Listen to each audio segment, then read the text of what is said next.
sebenarnya apa sih gitu ya, apa sih khilafah fobia itu? Dan mungkin kira-kira, apa sih yang menyebabkan hal itu muncul begitu, Ustaz? Monggo, Ustaz. Nah, Assalamualaikum bukan. warahmatullahi wabarakatuh. Waalaikumsalam. Syukur alhamdulillah pada kesempatan saat ini yang berbahagia kita membahas tentang sebuah penyakit ya, sebuah penyakit fobia yaitu khilafah. Nah, khilafah itu sendiri secara semantik atau secara kebahasaan itu terdiri dari istilah, dua kata. Yang pertama khilafah, yang kedua fobia. Nah, di sini khilafah ini sebagai objek yang khilafah itu objek fobia. Fobianya adalah subjek. Orang yang mengidap fobia terhadap apa? Nah, dalam konteks khilafah fobia berarti fobia terhadap khilafah. Nah, fobia itu sendiri adalah ketakutan yang besar, yang amat kuat terhadap sesuatu, bahkan bisa disebut ketakutannya tidak rasional. Ya, tidak rasional. Nah, ketakutan itu terhadap suatu objek yang dikesankan menakutkan padahal tidak. Nah, terkait dengan khilafah itu ajaran Islam yang mulia. Kemudian menjadi fobia terhadap khilafah karena dikesankan khilafah itu menakutkan. Nah, dikesankan menakutkan itu pada yang pertama ditampilkan sebuah fakta atau beberapa fakta yang mengindikasikan seolah-olah khilafah itu berdarah-darah. Misalnya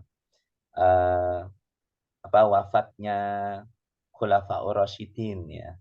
Umar bin Khattab selain Abu Bakar As-Siddiq, kemudian Utsman bin Affan, Ali bin Abi Thalib yang meninggalnya, wafatnya dibunuh oleh orang lain. Ya.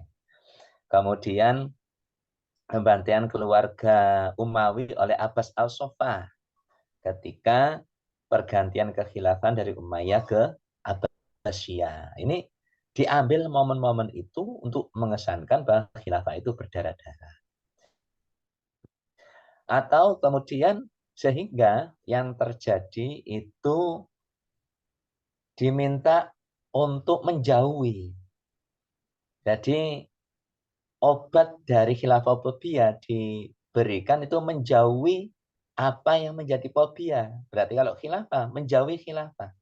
Makanya tujuan utamanya, entry point-nya khilafofobia itu umat atau masyarakat muslim ini itu menjauh dari apa yang kemudian disebut dengan perjuangan khilafah. Seolah-olah itu khilafah berdarah-darah, apa yang kemudian saat ini terjadi ISIS misalnya. Apa yang dilakukan ISIS itu dijadikan sebagai momen untuk menjadikan khilafah itu difobiakan. Nah, faktor penyebabnya tentu ada faktor dalam dan ada faktor luar. Faktor luar ada dari para penjajah.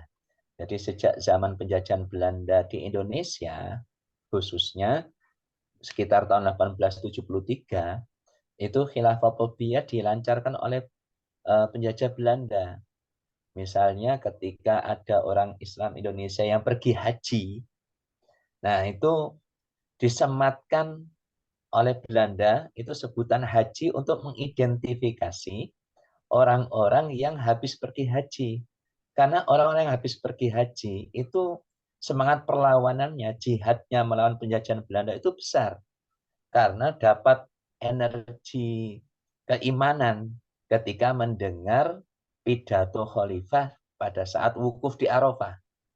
Nah itu diidentifikasi biar yang barusan haji dari Mekah, dari Madinah, itu lantas diisolasi,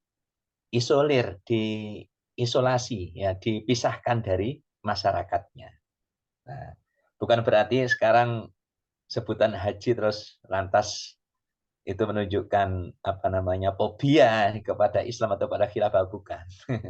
Kalau sekarang nggak ada unsur-unsur niat atau tujuan penjajah Belanda. Nah, dari faktor dalam tentunya pemahaman umat Islam terkait khilafah, terkait ajaran Islam ini sangat apa namanya itu, parah ya terhadap khilafah. Sehingga eh, upaya-upaya orang-orang barat atau rekomendasi dari Rand Corporation bahwa khilafah itu dikesankan ya menakutkan, berdarah-darah, langsung diambil mentah-mentah oleh kaum muslimin. Karena memang pemahaman Islam umat Islam saat ini itu sangat lemah. Nah, sehingga mereka itu menerima begitu saja tuduhan-tuduhan negatif terhadap ajaran Islamnya sendiri. Ya, demikian.